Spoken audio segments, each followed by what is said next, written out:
Dibuka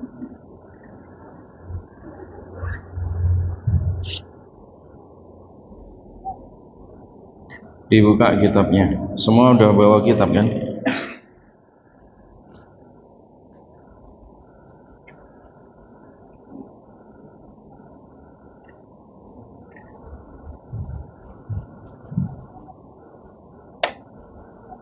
Bismillahirrahmanirrahim. Assalamualaikum warahmatullahi wabarakatuh.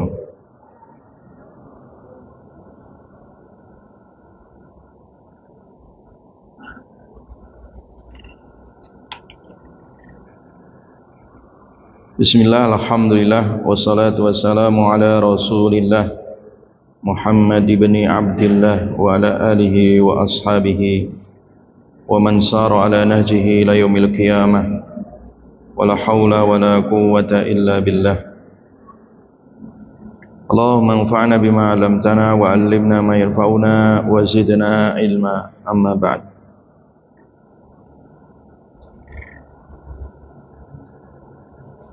Tayyib ahibati billah, kita lanjutkan kajian kitab Ta'lim Muta'allim, ya, Ta'limul Muta'allim. Kita sampai halaman 45 ya, yang kitab ini. Wa fi syi'ri alladhi dzakarahu al-Khalil Ibnu Ahmad. Halaman berapa? Yang kitab ini 45, yang kitab putih 4 berapa? 40. Dikasih tanda ya. Wa fi syi'ri, dan disebutkan dalam suatu syair ya.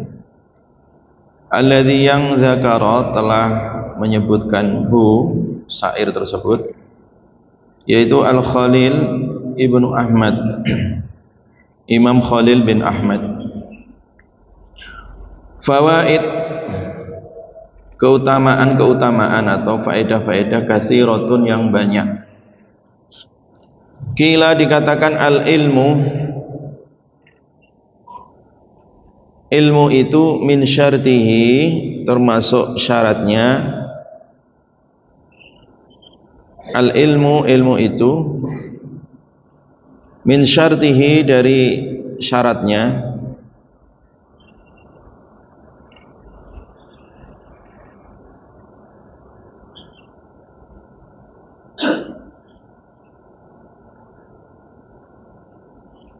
Liman, bagi orang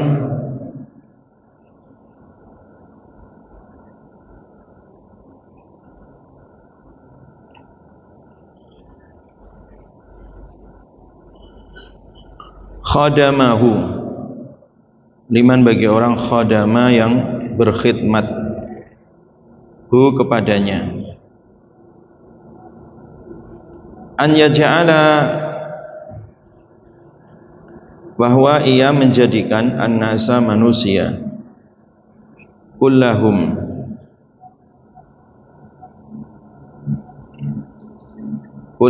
seluruhnya,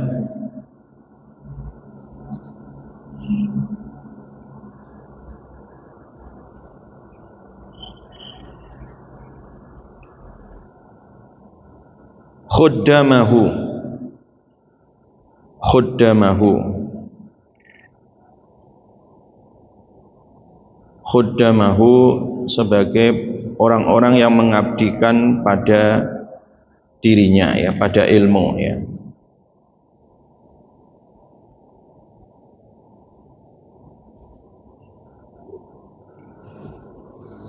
Jadi syarat seseorang itu ilmunya bermanfaat ya,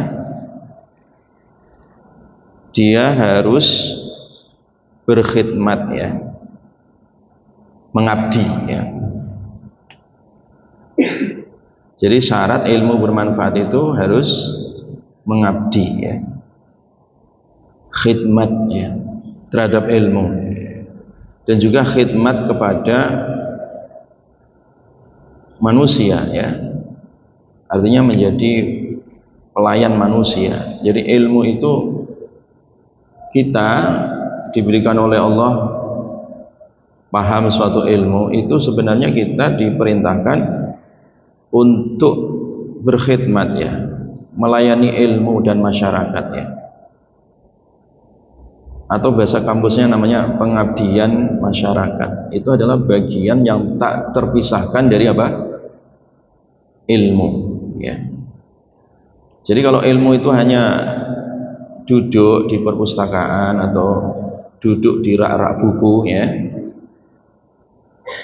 ilmunya nggak akan berkembang dan ilmunya tidak akan bisa dirasakan langsung oleh masyarakat. Makanya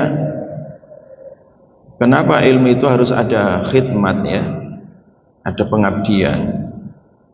Karena tanpa pengabdian ya, ilmu itu hanya bermanfaat pada dirinya sendiri.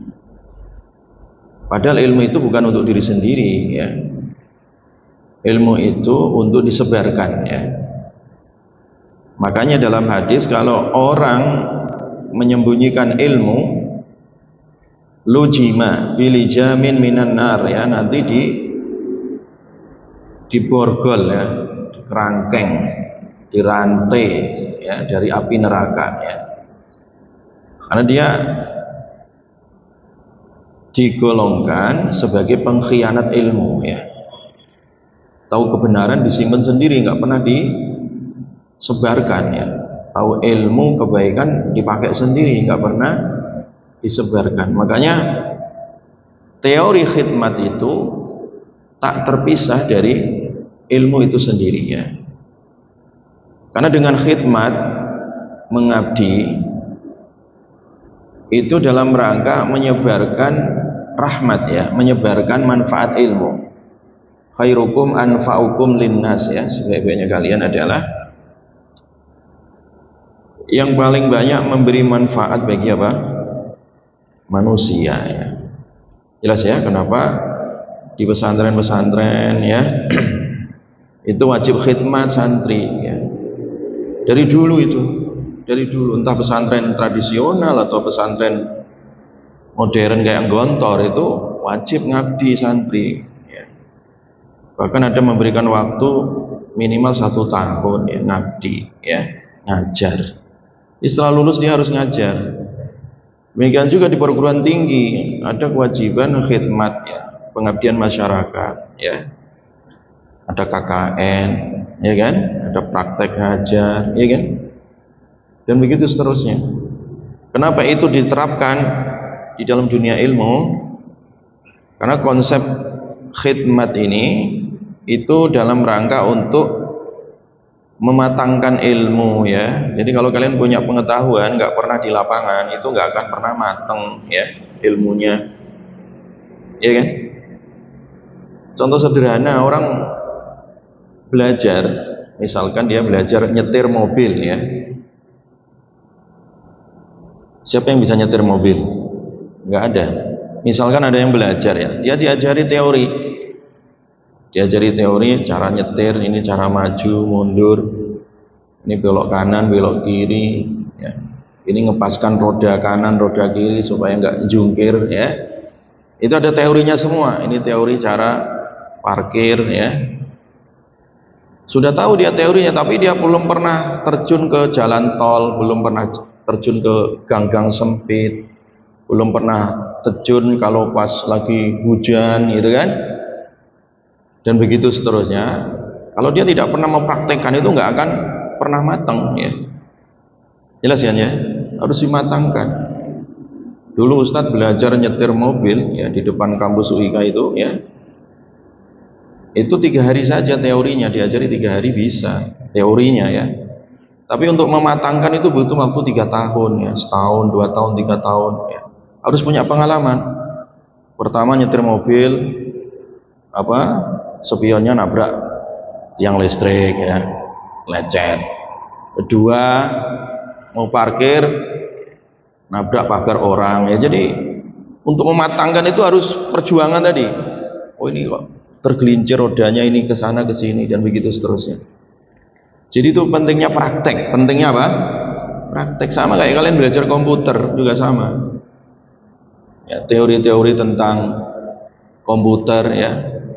Kalau nggak langsung praktek, ya nggak akan matang ilmu itu. Jelas ya?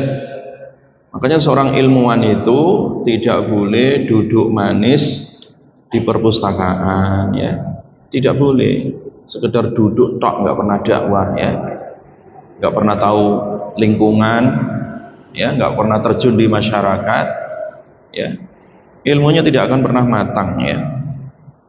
Jadi dengan konsep khidmat, ya, pengabdian tadi, itu ilmu menjadi matang dan bermanfaat, ya. Jelas ya? Sama kayak kalian jurusan pendidikan nggak pernah ngajar, nggak akan ada manfaatnya itu teori-teori pendidikan, ya kan?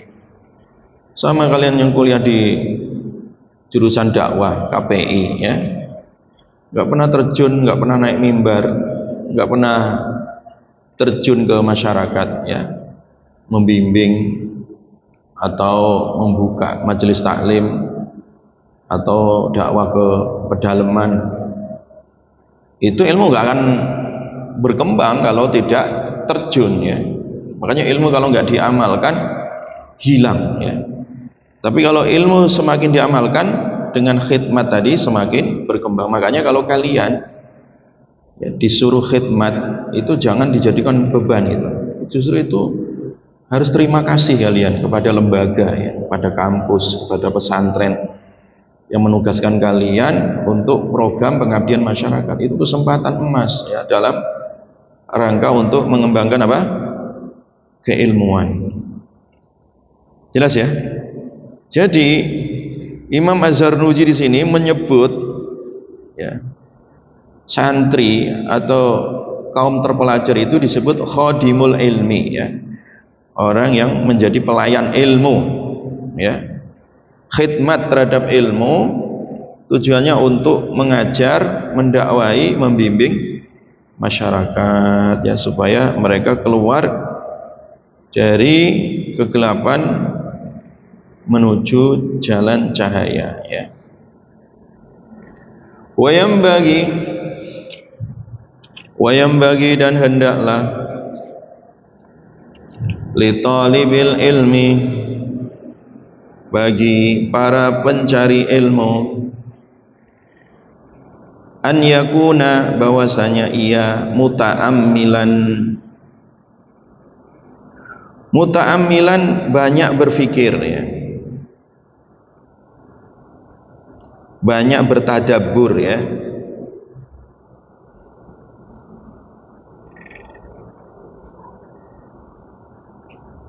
Fi jami'il awqati, pada seluruh waktu-waktunya.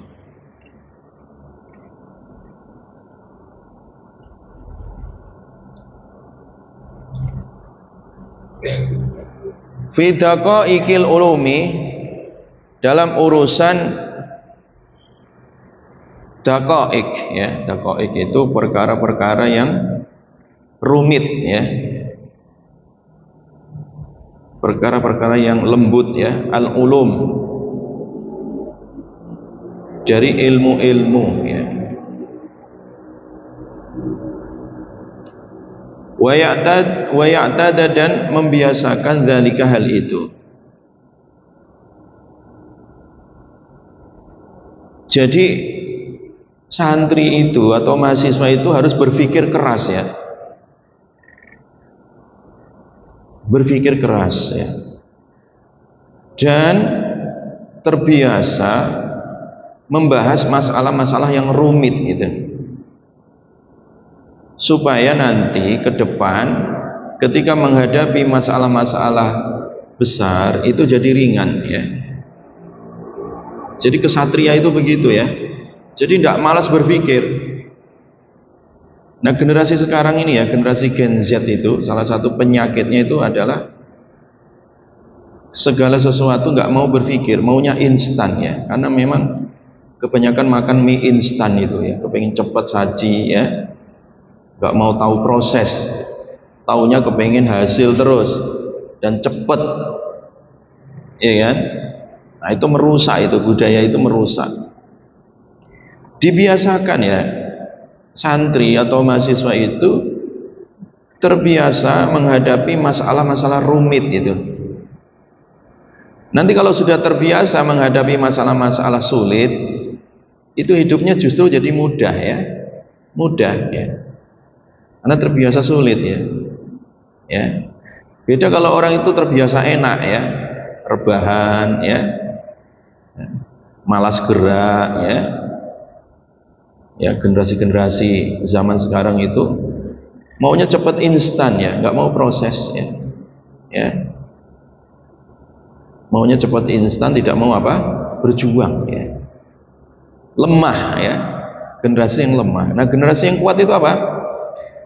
Generasi yang terbiasa memikirkan atau berpikir keras tadi ya. Ya. Jadi menjadi pemikir ya. Makanya salah satu keutamaan orang diberikan akal itu adalah untuk berpikir ya. Dengan banyak berpikir itu akan melahirkan hikmah ya, melahirkan ilmu ya. Makanya dulu para ulama ditanya, kaifa nilta al ilma? Qala bilisanin sa'ulin wa qalbin akulin. Ketika Ibnu Abbas ya, sahabat Ibnu Abbas ditanya rahasia kenapa Ibnu Abbas itu disebut Bahrul Ulum ya, lautan ilmu ya. Jadi Ibnu Abbas itu disebut lautan ilmu ya, ilmunya seluas lautan ya, saking luasnya itu ilmu ya. Ditanya rahasianya apa, beliau jawab bilisanin sa'ulin, dengan lisan yang aktif bertanya, wa qalbin akulin, dan hati yang senantiasa berpikir ya. Jadi lisannya aktif untuk bicara, bertanya hal-hal yang dia tidak tahu. Was'alu ala dzikri in kuntum la ta'lamun ya. Nah, hatinya dipakai untuk berpikir ya. Hatinya dipakai untuk berpikir. Tidak tidur hatinya ya. Hatinya itu melek ya.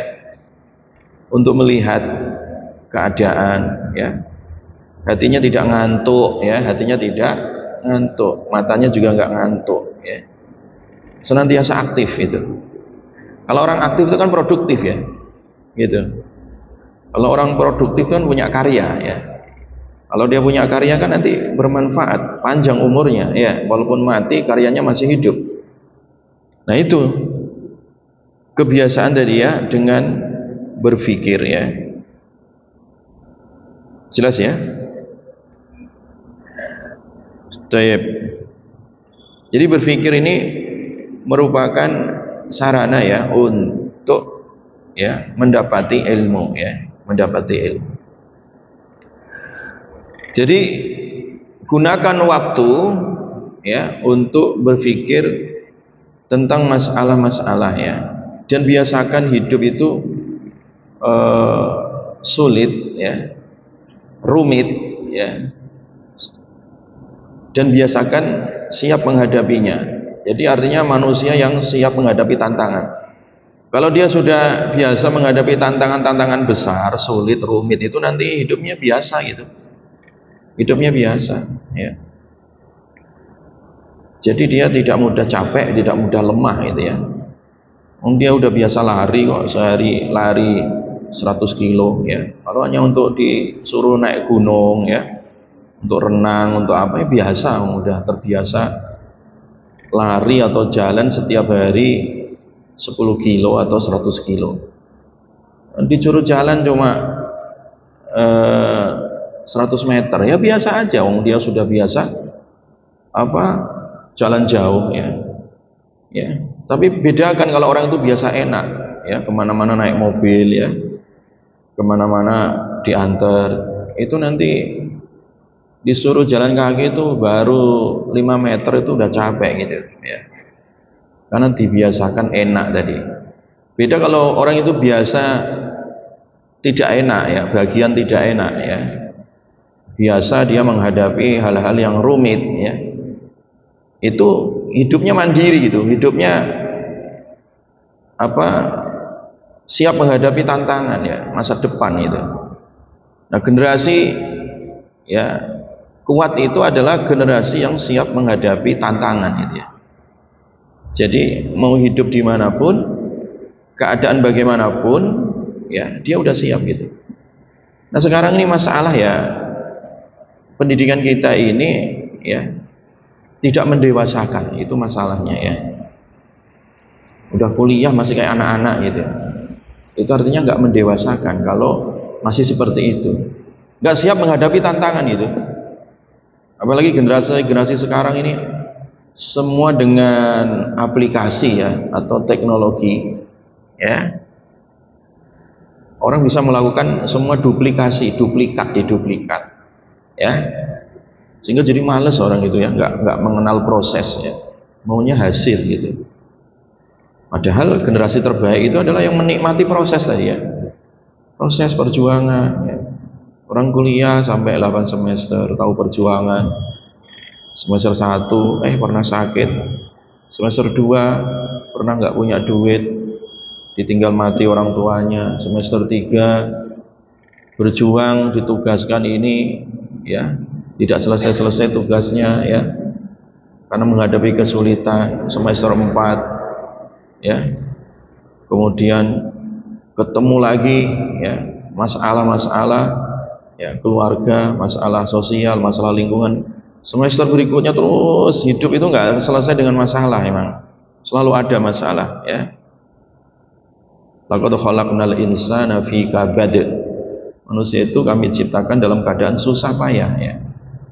Nggak ada yang enak-enak itu ya nanti di surga. Kalau di dunia itu nggak ada istilahnya enak-enakan, itu nggak ada ya. Orang tidur aja capek kok di dunia itu ya. Jadi berjuang, hidup di dunia itu adalah perjuangan. Nah kalau udah siap mental seperti itu, nanti kalian ya udah rumah tangga ya, menghadapi masalah ekonomi, menghadapi masalah suami, atau menghadapi masalah istri, menghadapi masalah anak. Nanti punya anak, mikirin sekolah, mikirin pesantren, nggak ada duit, mikirin masalah pekerjaan, mikirin masalah mertua, orang tua, saudara, banyak itu masalah itu ya. Nanti kalau kalian rumah tangga udah biasa menghadapi masalah ya, biasa aja gitu, nggak akan stres, nggak mudah depresi gitu. Jelas ya? Jadi orang besar itu tadi itu adalah orang yang siap menghadapi masalah ya. Wa ta'zumu ainus saghiri saghairu ya.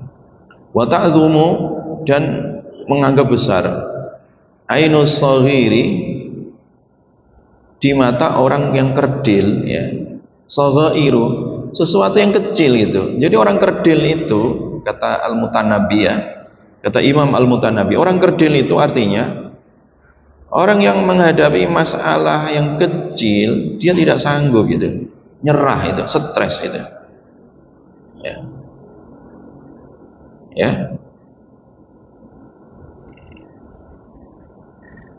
Jadi wa ta'dhumu ainu saghiri saghairu ya, wa tasghuru ainul azimi azaimu, dan orang yang besar itu adalah menghadapi masalah yang besar terasa kecil gitu, itu orang besar. Jelas ya? Apa tadi orang yang besar? Orang yang besar adalah orang yang dia menghadapi masalah besar tetapi terasa apa? Kecil, ringan gitu. Bukan menyepelekan, maksudnya dia menghadapi masalah besar kayak nabi-nabi ulul azmi itu ya, masalahnya besar sekali ya. Tapi kuat menghadapinya, ulet gitu ya. Enggak menyerah, enggak stres itu. Nah, generasi sekarang ini kan banyak orang stres itu. Depresi, stres ya. Akhirnya larinya ke narkoba ya kan. Dan banyak anak-anak sekarang itu lari ke narkoba karena stres untuk menghilangkan beban ya. Nah, itu orang kerdil. Orang kerdil itu menghadapi masalah dia lari gitu. Menghadapi masalah dia nyerah, stres ya. Itu orang kerdil. Jelas ya? Tayyib. Fa innama Fa innama, maka sesungguhnya hanyalah yudriku, ia menjumpai atau menemukan ad-daqaiq, masalah-masalah rumit, bita'ammuli, dengan cara banyak berpikir, ya, berpikir keras, ya.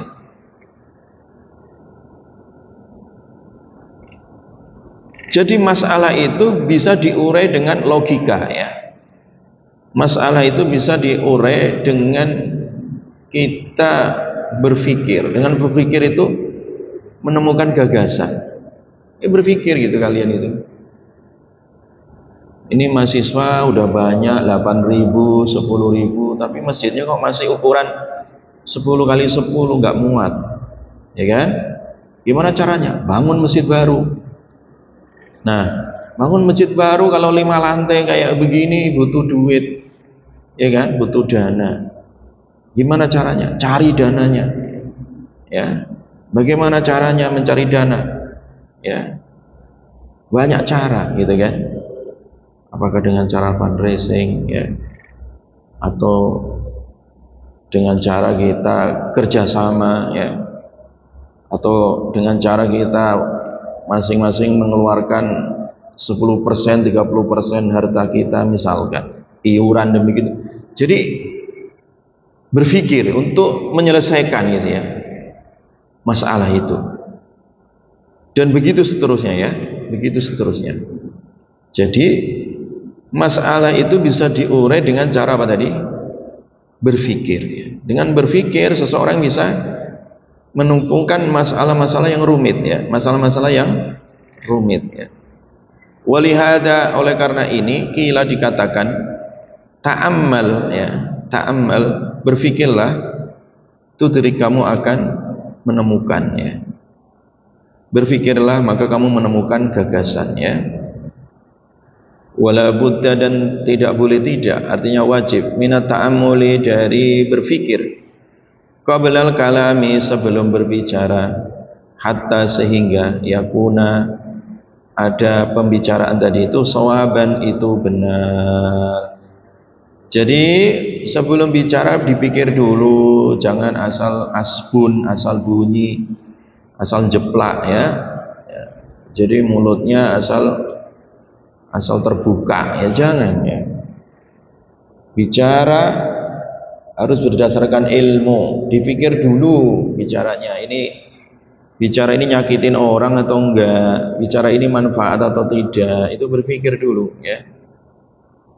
Al ilmu qabdal qauli wal amal, kata Imam Bukhari, ya. Ilmu itu harus didahulukan sebelum kalian bicara, sebelum kalian beramal. Jadi jangan asal bicara tanpa berpikir, kan, ya.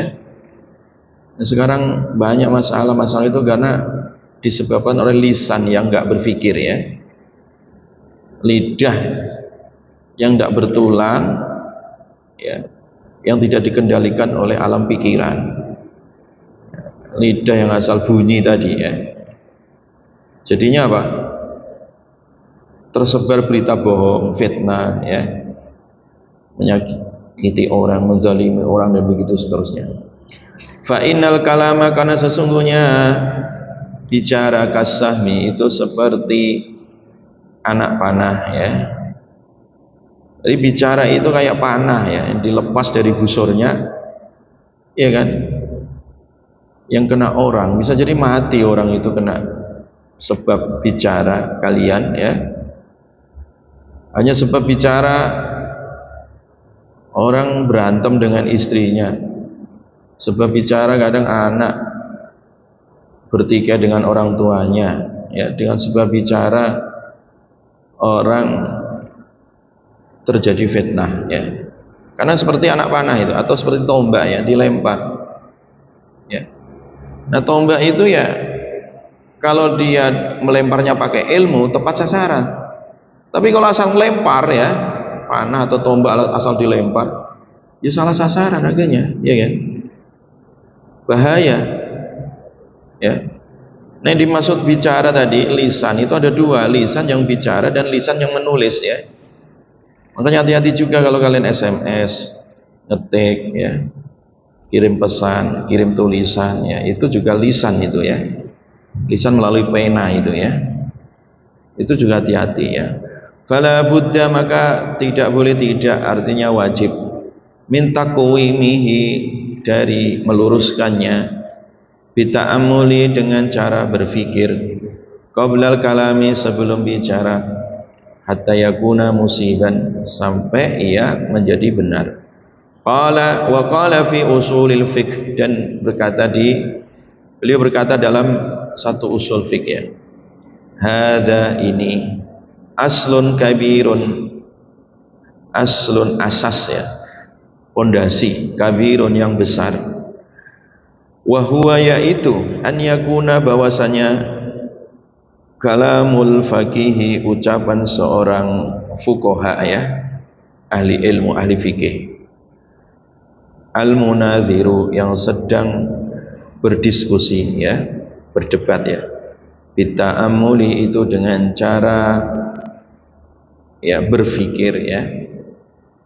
Jadi apalagi kalau kalian itu adalah seorang cendekia ya, seorang ilmuwan, sarjana ya, atau seorang ulama ya, itu jangan asal bunyi kalau bicara, jangan asal keceplosan, karena masyarakat itu melihat ya apa yang dibicarakan seorang tokoh itu ya. Ya, jangan jadi tokoh yang tukang ngibul ya, asal kalau bicara itu ngibul ya, ngibulin masyarakat ya, ngibulin rakyat ya, jadinya terjadi ya kegaduhan ya. Jadi seorang ilmuwan itu kalau bicara hati-hati, kalau nulis juga hati-hati ya, ya jangan sampai salah sasaran tadi ya.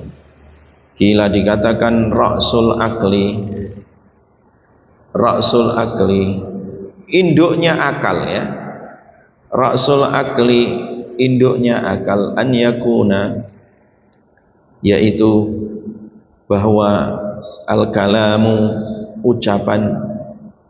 Jadi ra'sul akli an yakuna al-kalamu bitasabbuti wa ta'amuli ya. Jadi induk akal manusia itu indikator, tanda bahwa akalnya itu sudah matang ya, akalnya itu sudah matang ya, sudah mapan, sudah dewasa berpikirnya ya kan. Itu cirinya apa? An yakunal kalamu, bahwasanya al kalamu, ucapan ya, kalau dia bicara, bitasabuti, dengan cara tasabut ya, valid ya, tasabut itu valid ya. Jadi kalau ngomong dia valid, jadi bukan hoak ya, datanya valid ya. Valid itu artinya ketika divalidasi itu benar, dia jujur, nggak bohong ya, itu namanya tasabut. Tasabut artinya apa? Valid. Tahu valid kan ya? Jadi apa yang diucapkan dengan realitas itu sama ya, itu valid namanya ya, tasabut. Wa ta'ammuli, dan berfikir matang ya. Jadi ciri khas seseorang itu matang alam pikirannya itu kalau ngomong itu valid, apa yang diomongkan benar gitu, datanya benar, nggak asal ngibul tadi ya. Ya. Jadi ngomong nggak asal bunyi ya. Nanti kalau saya jadi wali kota, bupati, semua ya kuliah gratis ya, atau nanti per kepala ya mendapat tunjangan sebulan 5 juta gratis misalkan ya. Nanti semua guru per Oktober, November dapat suntikan dana 3 juta ya. Nanti dapat makan siang dan seterusnya. Janji-janji asal bicara itu kalau tidak ditepatin itu namanya ngibul. Namanya apa? Ngibul ya. Asbun, asal bunyi ya. Nah seorang ilmuwan nggak boleh begitu. Kalau bicara harus tasabut ya. Tasabut itu harus valid. Apa yang diomongkan itu berdasarkan data ya. Apa yang diomongkan berdasarkan ilmu itu ya. Jadi tidak beropini ya. Ya. Wa ta'amuli, dan ketika bicara itu ta'amul, dia berpikir matang ya, dipikir dulu kalau ngomong. Qala qailun, berkata seorang ulama yang mengatakan, usika fi nazmil kalami bi khamsatin. Usika, aku berwasiat kepadamu, fi nazmil kalami, di dalam menyusun suatu kata ya, bi khamsatin, dengan 5 perkara ya.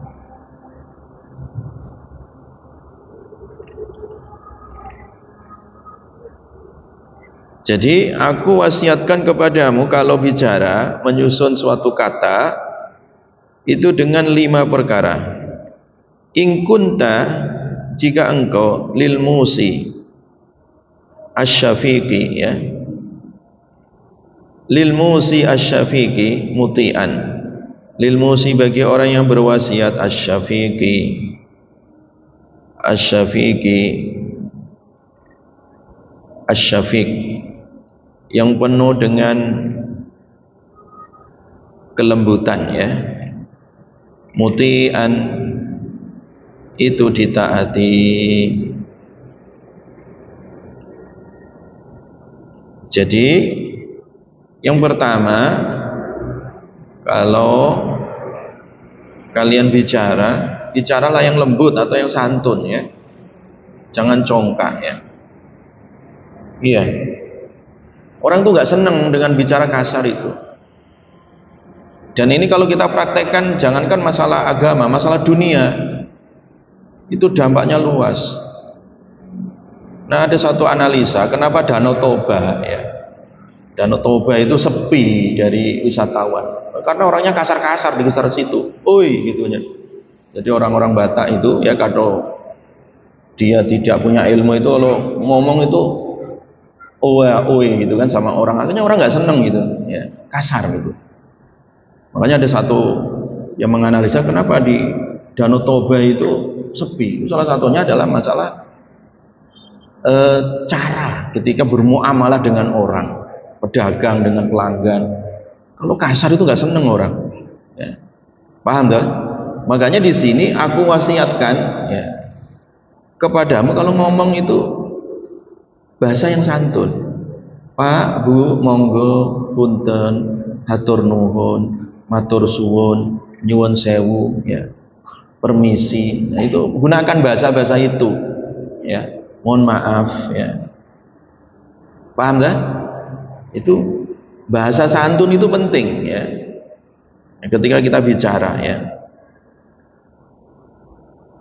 La taufulan, jangan lalai ya, jangan lupa. Sababal kalami, sebab ucapan ya. Wa waqtahu, dan waktunya.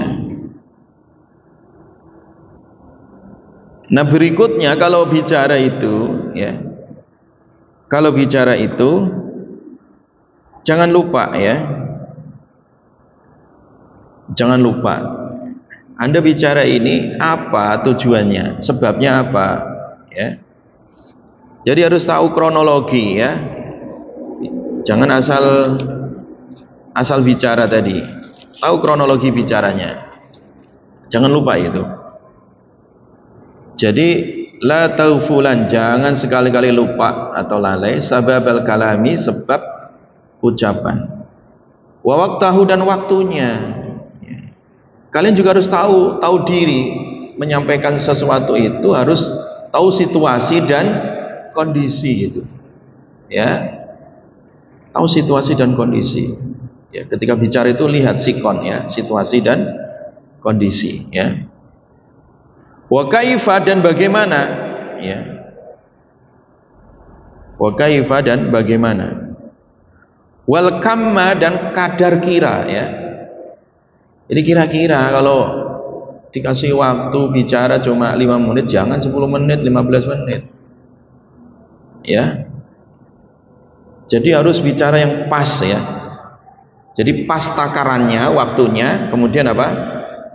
Bagaimana retorikanya, kemudian apa lagi? Situasi dan kondisinya. Dan yang terakhir wal makana, dan tempatnya ya. Jami'an, seluruhnya. Jadi nggak cocok kalau pelawak ditempatkan di Senayan, itu nggak cocok, tempatnya nggak pas. Ya, banyak sekarang ini pelawak-pelawak jadi anggota DPR, DPD, mau apa coba ya? Nggak pas itu tempatnya. Mau ngomong apa? Mau stand up di sana, ya? Mau ngelawak, ya kan? Nggak pas itu. Masyarakat kurang cerdas, milih pemimpin kok dari pelawak itu nggak cerdas ya. Kita belajar dari negara siapa itu yang sekarang perang dengan Putin itu? Negara mana? Ukraina. Nah itu contohnya, hancur itu negara itu gara-gara milih presidennya dari apa? Pelawak itu. Pelawak jadi presiden, hancur. Ya. Idza wusidal amru ila ghairi ahlihi fal tangdiri as-sah ya. Jadi kalau menugaskan atau memberikan amanah kepada orang yang bukan ahlinya, ya kiamat ya, rusak maksudnya ya. Jelas ya? Jadi teori, retorika atau skill dalam berkomunikasi itu 5 tadi ya. Ini khususnya jurusan KPI. Mana yang jurusan KPI? Jadi orang bicara itu ya ikhwah ya, ada yang namanya pesan, ada yang namanya kesan. Paham? Ya. Pesan dengan apa? Kesan. Itu. Jadi hati-hati ya kalau kalian bicara dengan siapa, di mana, kapan, takarannya berapa, itu meninggalkan yang namanya apa? Kesan. Pesan itu selalu meninggalkan apa? Pesan itu selalu meninggalkan apa? Kesan. Orangnya bicaranya kok Masya Allah santun ya, orangnya kok baik, itu gercep orangnya ya, responsif ya, grapyak itu orangnya, itu orang seneng diajak bicara ya. Orang baru ketemu sudah merengut gitu ya, udah mulutnya 5 cm ke depan ya, udah cemberut gitu. Kesannya diterima apa? Judes orangnya, nah gitu kan.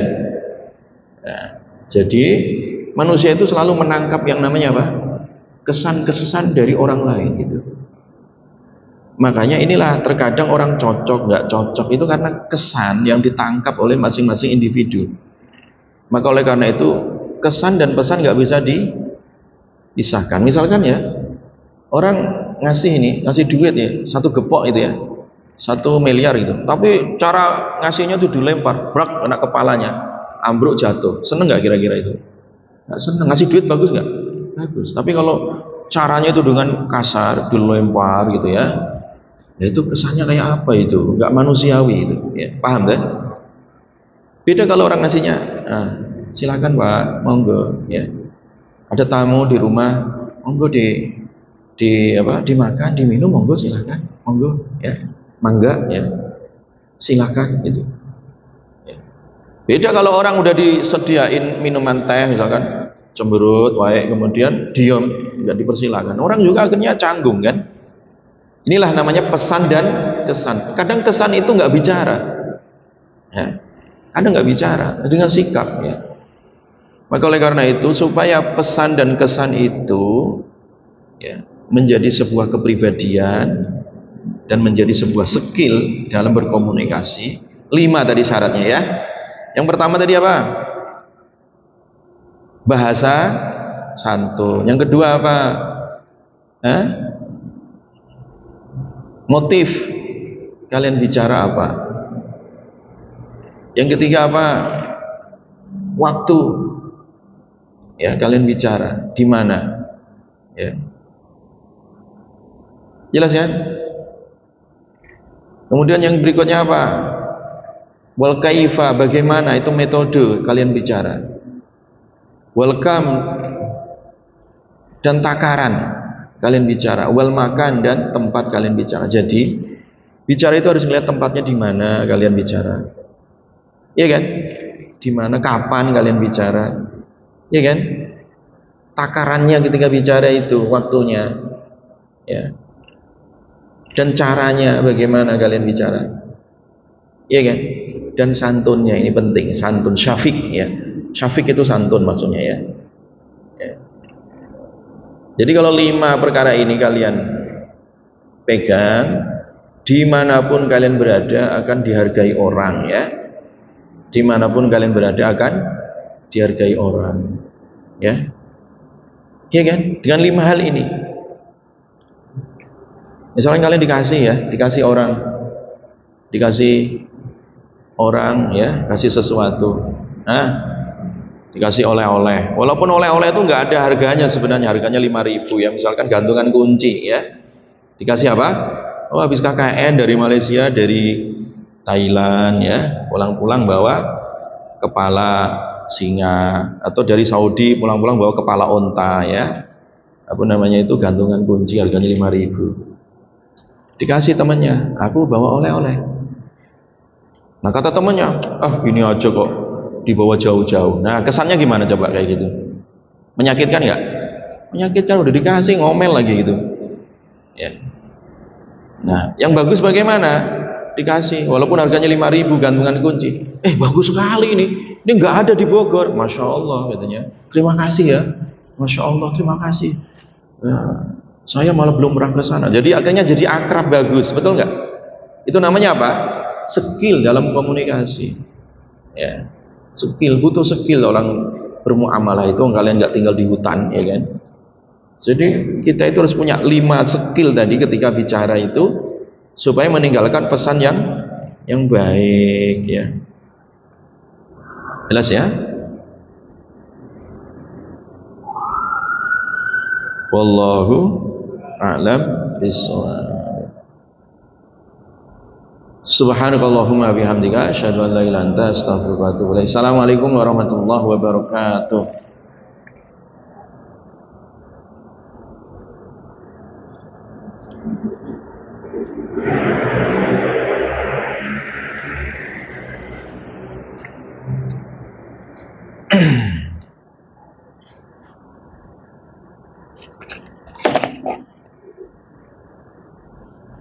Ya, lanjut halaqah, ya. Dilanjutkan halaqahnya dilanjutkan.